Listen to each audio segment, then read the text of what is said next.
Marge Sullivan was sitting at her usual corner table at Rosie's Diner when she realized that Tommy Rodriguez, the young waiter who'd been serving her coffee and scrambled eggs every Tuesday morning for the past 3 years, had vanished without explanation. The 78-year-old Army nurse veteran had developed what she thought was a simple routine: weekly breakfast at the same table, same order, same polite conversation with the 26-year-old server who always remembered how she liked her coffee and never asked intrusive questions about the Purple Heart pin she wore on her jacket. What Marge didn't know was that Tommy had been carefully documenting every story she'd shared about her service in Vietnam, every mention of the field hospital where she treated wounded soldiers, and every detail about the medevac missions that had earned her 3 Bronze Stars and a lifetime of nightmares that she'd never discussed with anyone except the young man who brought her breakfast each week. And what she couldn't have imagined was that Tommy's sudden disappearance would lead to discoveries that would change everything she thought she knew about her service, her legacy, and the connections that bind people across generations and continents. "Where's Tommy?" Marge asked Linda, the middle-aged waitress who'd taken over table 12 with obvious reluctance. "He left last week. Didn't give much notice, just said he had to go back to school and left this for you." Linda handed Marge a sealed envelope with her name written in Tommy's careful handwriting, along with a small wrapped package that felt like a book. Marge stared at the envelope for a long moment, surprised by how much she'd missed the young man who'd become the highlight of her otherwise solitary weeks. At 78, with no living family and few remaining friends from her military service, Tuesday breakfast with Tommy had been her primary social interaction. "Did he say anything else?" "Just that you'd understand when you read the note. And that he hoped you'd be proud." Marge opened the envelope carefully, noting the thickness of the papers inside. This wasn't a simple goodbye note, it was something more substantial.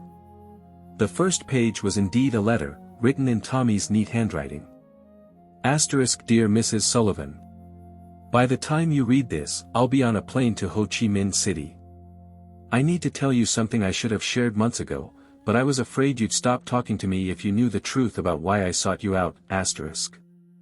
Marge felt something cold settle in her stomach. Tommy had sought her out. Their weekly conversations hadn't been coincidental. "My grandfather was Captain Eduardo Rodriguez, 25th Infantry Division, wounded in action near Cu Chi in 1968.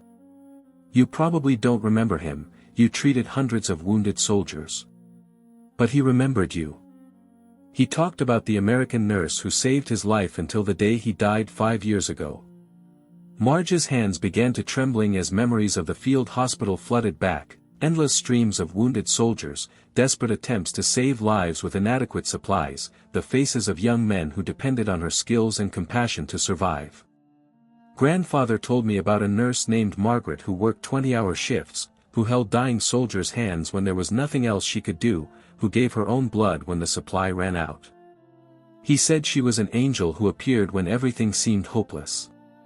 The first twist came in the second page of Tommy's letter, which revealed information that Marge had never known about her service in Vietnam.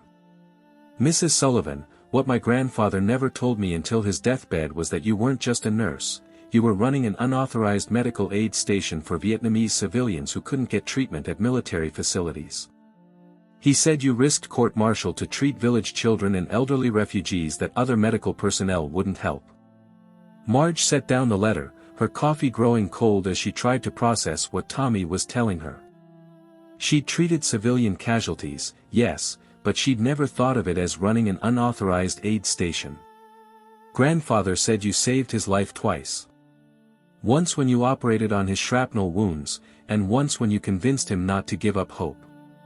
He said you told him that survival wasn't about living through the war, it was about living for something after the war." The memories were coming back now, clearer than they'd been in decades. Eduardo Rodriguez, 19 years old, multiple shrapnel wounds, infection setting in, delirious with fever and convinced he was going to die thousands of miles from home. He came home, married my grandmother, raised 5 children, and spent 40 years as a teacher in East LA. He always said he owed his entire life to the American nurse who refused to let him quit. Marge wiped tears from her eyes, remembering the young soldier who'd been so frightened, so far from home, so convinced that he'd never see his family again. Mrs. Sullivan, I've been working at the diner for 3 years because I wanted to meet you. Grandfather gave me your name and told me you lived in this town. I needed to tell you that everything you did mattered, that the lives you saved created families and futures and hope. The second twist came in the third page, where Tommy explained why he was leaving for Vietnam. I'm flying to Ho Chi Minh City because I finally saved enough money to fulfill a promise I made to my grandfather. He asked me to return to the village where he was wounded and find the families you helped. He wanted them to know that the American nurse who treated their children and grandparents during the war is still alive. Marge felt her heart racing as she realized that Tommy had been planning this for years, carefully building a relationship with her while preparing for a journey that would connect her past with people she thought were lost to history. Grandfather kept records, Mrs. Sullivan. Names, villages, families you helped. He spent 40 years corresponding with people in Vietnam, staying connected to the community you'd created during the war. They never forgot you. The wrapped package contained a leather-bound journal filled with photographs, letters, and documents that Tommy had inherited from his grandfather. Marge opened it with trembling hands and found herself looking at pictures of Vietnamese families spanning 5 decades. The first photograph showed a young woman holding a baby, with a handwritten note in English, "American nurse Margaret saved my son 1969. He is now doctor in Saigon." The second photograph showed a group of children playing in a schoolyard, with a note that read, "These children alive because Nurse Margaret treated their grandmother during war." Page after page revealed the long-term impact of Marge's wartime service, families that had survived, children who'd grown up to become doctors and teachers and parents, communities that had rebuilt themselves with the foundation of lives she'd saved. The third twist came on the final page of Tommy's letter, which contained information that would completely change Marge's understanding of her legacy. "Mrs. Sullivan, the Vietnamese government has been trying to find you for 20 years. They want to award you honorary citizenship and recognition for your humanitarian service during the war. Grandfather had your contact information, but he was afraid to share it without your permission." Marge stared at the words, unable to comprehend that her wartime service was still remembered by people she thought had forgotten her decades ago. "I'm going to Vietnam to represent you at a ceremony honoring American medical personnel who treated Vietnamese civilians during the war. Your name is being inscribed on a memorial in Ho Chi Minh City, alongside other nurses and doctors who risked their careers to help people who weren't supposed to matter." The journal contained official documents from the Vietnamese Ministry of Health, translated into English, formally recognizing Marge's contributions to civilian medical care during the conflict. "Mrs. Sullivan, you always said you were just doing your job. But your job saved hundreds of lives that created thousands of other lives. You're not just a veteran, you're the reason entire families exist." The fourth twist came in a separate envelope that had been tucked inside the journal, containing letters from Vietnamese families written specifically to Marge over the past 5 years.